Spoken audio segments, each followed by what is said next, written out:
The Prince and the Sage. Once there was a king by the name of Kanaksi. There is a saying, like father, like son. This may not be true for all families, and it definitely failed to be true for the king's family. The king's son, Shaktisi, wasn't too bright.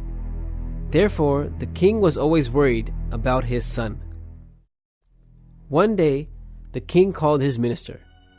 He asked if there were any solutions to making the prince normal.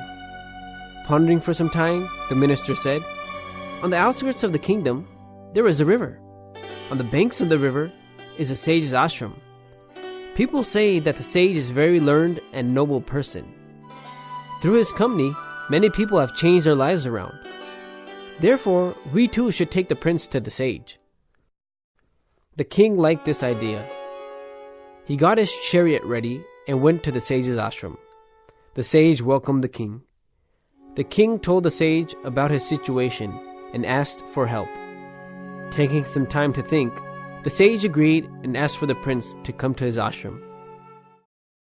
The king returned back to his kingdom and spoke to the prince about the greatness of the sage. He sent the prince to the sage. He welcomed the prince to his ashram. He fed him and kept him in his ashram for a few days. He took great care of the prince and never gave him any guidance or advice. The time came for the prince to return back to his kingdom. That day, the sage said to the prince, "Over there is a small tree. Go and eat a leaf from that tree." The prince went and put a leaf in his mouth, and as soon as he tasted it, he spit it right out. He said to the sage, "That was as bitter as poison. How could I eat that?" He told the sage, "The tree is very small, yet there is so much bitterness in it.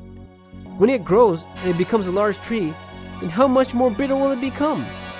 Burning with anger, he removed the tree from the ground.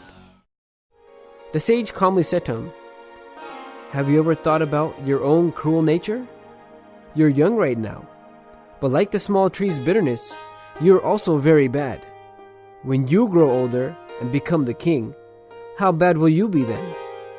People will do the same thing to you that you did to the small tree. They'll remove you from the king's throne." The prince understood the sage's message. He fell to his feet and promised to give up his bad habits and nature.